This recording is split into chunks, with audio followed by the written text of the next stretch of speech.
श्री शिवाय नमस्तु भयम। दोस्तों, जैसा कि आप सभी लोग जानते हैं कि 14 जनवरी 2026 यानी बुधवार के दिन माघ माह की षट्टिला एकादशी व्रत और मकर संक्रांति पड़ रही है। दोस्तों, ये जो बुधवार है माघ महीने में पड़ने वाला सबसे बड़ा बुधवार है, क्योंकि दोस्तों वास्तु शास्त्र में साफ साफ लिखा हुआ है कि मकर संक्रांति और षट्टिला एकादशी के दिन अगर आप गाय को एक छोटी सी चीज खिला देते हैं तो आपके घर पर धन की बारिश होगी।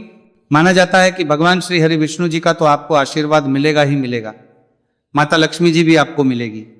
तो दोस्तों, अगर आप भी चाहते हैं कि भगवान श्री हरि विष्णु जी और माता लक्ष्मी जी की कृपा आप पे और आपके पूरे परिवार पर बनी रहे तो कमेंट बॉक्स में लिखिएगा जय श्री हरि विष्णु, जय मां लक्ष्मी। और अभी तक आपने वीडियो लाइक नहीं किया है, वीडियो लाइक करके तुरंत ही चैनल को सब्सक्राइब कर लीजिएगा। दोस्तों, ये जो मकर संक्रांति और षट्टिला एकादशी का दिन आया है, वास्तु शास्त्र के हिसाब से यह दिन 300 साल बाद आया है। मतलब 300 साल बाद ऐसे कुछ दुर्लभ और शुभ संयोग बन रहे हैं जो किसी भी व्यक्ति की जन्म जन्मांतर की गरीबी, दरिद्रता, परेशानी, कष्ट को खत्म कर सकते हैं। दिन की गई पूजा साधना क्रिया बिल्कुल भी खाली नहीं जाएगी। अब दोस्तों, मान लीजिए आप नौकरी की तैयारी कर रहे थे, आपकी नौकरी नहीं लग रही थी, आप व्यापार कर रहे थे, आपका व्यापार नहीं चल रहा था, आप संतान की प्राप्ति के लिए बहुत टूट चुके थे, परेशान हो चुके थे, आपका कोई काम बन नहीं रहा था, आप मेहनत तो करते थे परंतु मेहनत का फल नहीं मिल रहा था। इन तरीके की हर दिक्कतें से आपको छुट्टी मिल सकती है।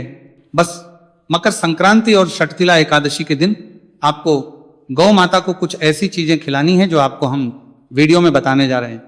अच्छा, अब देखा क्या गया है दोस्तों, कई लोग गौ माता की सेवा भी करते हैं, गौ माता खिलाते पिलाते भी, परंतु फिर भी उनका भला नहीं होता है। तो इसका मुख्य कारण क्या है? तो आपको बता दें दोस्तों, वास्तु शास्त्र के हिसाब से कुछ ऐसी चीजें हैं जो कभी भी गौ माता को नहीं खिलानी चाहिए। उसके बारे में भी आज इस वीडियो में हम आपको बता देंगे। और मकर संक्रांति और षट्टिला एकादशी के दिन आपको गौ माता को वो कौन सी चीजें खिलानी चाहिए जिससे आपको नौकरी की प्राप्ति हो, संतान की प्राप्ति हो, धन का आगमन आपके घर पर शुरू हो जाए, आपको हर मनोकामना जो भी हो वो पूरी हो जाए। लेकिन सबसे पहले ये जान लेते हैं दोस्तों कि आखिर मकर संक्रांति और षट्टिला एकादशी की जो शुभ तिथि है वो क्या है। तो आपको बता दें दोस्तों, मकर संक्रांति और षट्टिला एकादशी जो है वो 14 जनवरी को महापुण्य काल शुरू हो जाएगी दोपहर 3:07 से। लेकिन जैसे ही सूर्योदय होगा 14 जनवरी का और ब्रह्म मुहूर्त शुरू होगा, उसके बाद से इसका नया समय शुरू होगा। कहने का तात्पर्य यह है कि 14 जनवरी को सुबह 4 बजे से 6 बजे तक का जो समय होगा वो तंत्र जाप के लिए बहुत अच्छा होगा।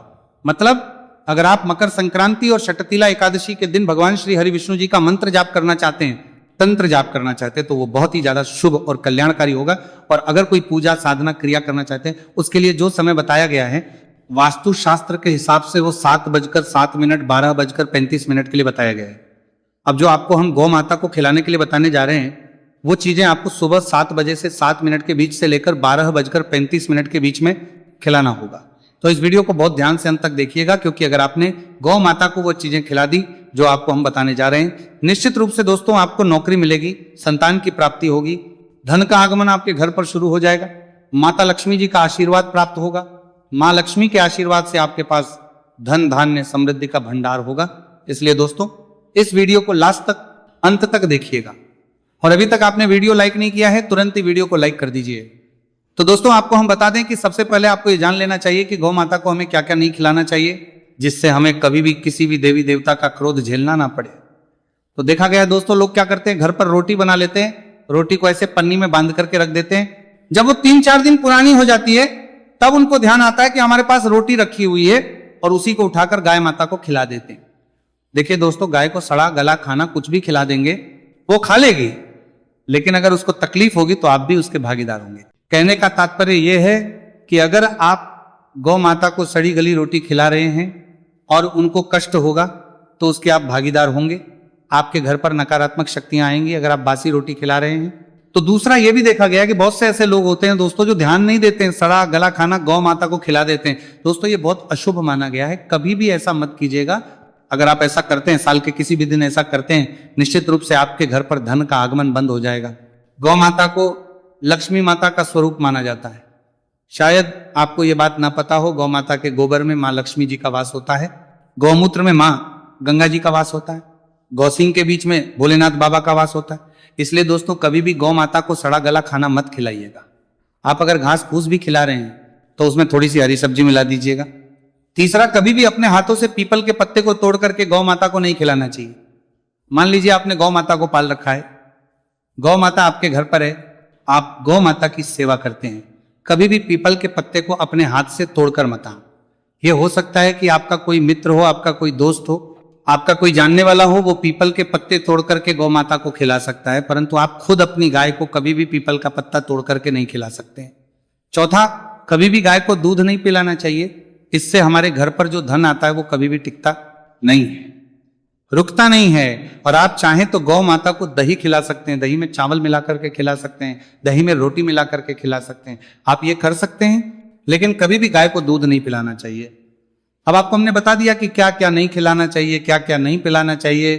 अब आपको हम बताएंगे कि मकर संक्रांति और षटतिला एकादशी के दिन आपको गाय माता को ऐसा क्या खिला देना चाहिए जिससे आपके घर पर धन की बरकत हो, आपकी नौकरी लग जाए, संतान प्राप्ति हो जाए, आपकी प्रॉपर्टी अच्छी बन जाए। इसलिए इस वीडियो को लास्ट तक, अंत तक देखिएगा। अभी तक आपने वीडियो लाइक नहीं किया है, तुरंत ही वीडियो को लाइक कर दीजिए। सबसे पहले दोस्तों, हम लोग गाय माता से जुड़ी कुछ ऐसी बातें जान लेते हैं जो आप लोग जानकर हैरान हो जाएंगे। दोस्तों, शायद ये बात आपको ना पता हो, चितखवरी गाय जो होती है वो बहुत ज्यादा शुभ होती है। आप किसी भी कार्य के लिए जा रहे हैं और चितखवरी गाय की आपको पूंछ लग जाती, उस कार्य में आपको सफलता मिलेगी। दूसरा, अगर आप किसी कार्य के लिए जा रहे हैं, बिजनेस मीटिंग के लिए जा रहे हैं, नौकरी के इंटरव्यू के लिए जा रहे हैं और आपको गाय का बछड़ा और गाय दिख जाती है, मान के चलिए जिस भी कार्य के लिए आप जा रहे हैं आपको उसमें सफलता मिलेगी ही मिलेगी। ये बहुत ज्यादा शुभ माना गया है। तीसरा, मान लीजिए आप अपना मकान बनवाने आ रहे हैं तो वास्तु शास्त्र के हिसाब से अपनी जमीन पर मकान बनने से 15 दिन पहले किसी गाय को और गाय के बछड़े को बांध दीजिए, उसके अच्छे तरीके से सेवा करिए, उसको अच्छे से खिलाइए पिलाइए, हरी सब्जी, घास फूस जो भी आप खिला सकते हैं। मान के चलिए उस घर के बनते साथी मां लक्ष्मी जी का आपको वो आशीर्वाद प्राप्त होगा कि पूरे जीवन काल में आपके ऊपर परेशानी, कठिनाइयां, दिक्कतें कभी नहीं आएंगी। दूसरी तरफ माता लक्ष्मी जी के आशीर्वाद से आपके ऊपर धन की वर्षा होगी। आपको हमने कुछ ऐसी चीजें बता दी दोस्तों जो आपको जान लेना चाहिए था। अब आपको हम बताने आ रहे हैं मकर संक्रांति और षटतिला एकादशी के दिन 7:07 से लेकर 12:35 के बीच में आपको गौ माता को ऐसी क्या चीजें खिला देनी चाहिए जिससे आपके घर पर धन की बारिश हो, आपको नौकरी की प्राप्ति हो, संतान की प्राप्ति हो। दोस्तों, ये कुछ ऐसी चीजें हैं जो अगर आप गाय को खिलाते हैं तो निश्चित रूप से आपके घर पर धन की बारिश होना तय है। तो सबसे पहली चीज जो आपको गौ माता को खिलानी है, आप चाहते हैं कि आपका दुर्भाग्य जो है भाग्य में बदल जाए, तो आपको मकर संक्रांति और षटतिला एकादशी के दिन गाय माता को 11 रोटी के साथ गुड़ की बेली खिलानी होगी। अगर आप गौ माता को 11 रोटी के साथ गुड़ की बेली खिलाते हैं, निश्चित रूप से दोस्तों आपके जो दुर्भाग्य होगा वो भाग्य में बदल जाएगा। मकर संक्रांति और षटतिला एकादशी के दिन एक बहुत शुभ दिन है। इस दिन की गई साधना, क्रिया, पूजा कभी भी खाली नहीं जाएगी। अगर आप चाहते हैं कि पूरे साल आपके घर पर धन का आगमन, तो इसके लिए एक बड़ा सरल सा उपाय बताया गया है। शायद आपको यह बात ना पता हो, हल्दी हमारे हिंदू धर्म में, हमारे सनातन धर्म में बहुत ही शुभ मानी गई है। कोई भी पूजा पाठ हो, शादी ब्याह हो, मैरिज हो, हर जगह हल्दी का इस्तेमाल कराया जाता है। हल्दी के बिना किसी भी पूजा को संपन्न नहीं माना जाता है। 11 रोटी में हल्की हल्की सी हल्दी डाल करके अगर आप किसी भी गाय को खिला दे रहे हैं, पूरे साल माता लक्ष्मी जी का आपको आशीर्वाद प्राप्त होता है।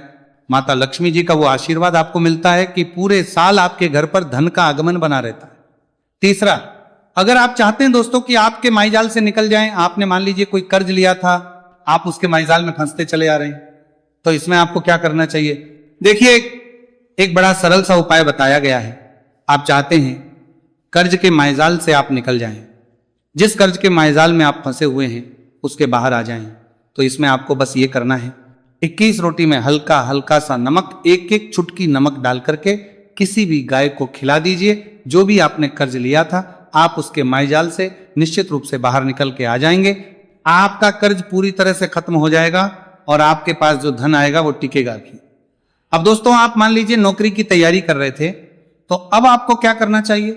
आपकी नौकरी नहीं, आप चाहते हैं आपकी नौकरी लग जानी चाहिए, तो मकर संक्रांति और षटतिला एकादशी का दिन बहुत ही शुभ दिन है। बस आपको एक उपाय करना है। मकर संक्रांति और षटतिला एकादशी के दिन आपको किसी भी गाय को 21 तिल के लड्डू खिला देना है। अब मान लीजिए 21 तिल के लड्डू आप नहीं ला सकते, वैसे तो मार्केट में बड़ी आसानी से मिल जाएंगे, तो आपको क्या करना है? आटे में तिल मिला करके किसी भी गाय को खिला देना है। दोस्तों, तिल बहुत शुभ और कल्याणकारी होता है। किसी भी गाय को अगर आप आटे में तिल मिला करके खिला रहे हैं तो निश्चित रूप से आप जो नौकरी की तैयारी कर रहे थे वो नौकरी आपको मिल जाएगी। अब मान लीजिए दोस्तों, आपको ऐसा कोई रोग लग गया है जिसके चलते आप परेशान हो गए हैं। आपके घर के किसी मेंबर को ऐसा रोग लग गया है जो जा नहीं रहा है, जिसका आप इलाज करा करा के थक गए हैं, तो आपको क्या करना चाहिए? मकर संक्रांति और षटतिला एकादशी के दिन गाय को पानी में 11 चम्मच शक्कर मिला करके पिला दीजिए। निश्चित रूप से जो रोग होगा वो हमेशा हमेशा के लिए खत्म हो जाएगा। तो दोस्तों, उम्मीद है ये वीडियो आपको पसंद आया होगा। अगर आपने ये वीडियो अंतर तक देखा है तो वीडियो लाइक करना मत भूलिएगा। कमेंट बॉक्स में जय महालक्ष्मी, जय गौ माता, जय लक्ष्मी माता लिख दीजिए तुरंत।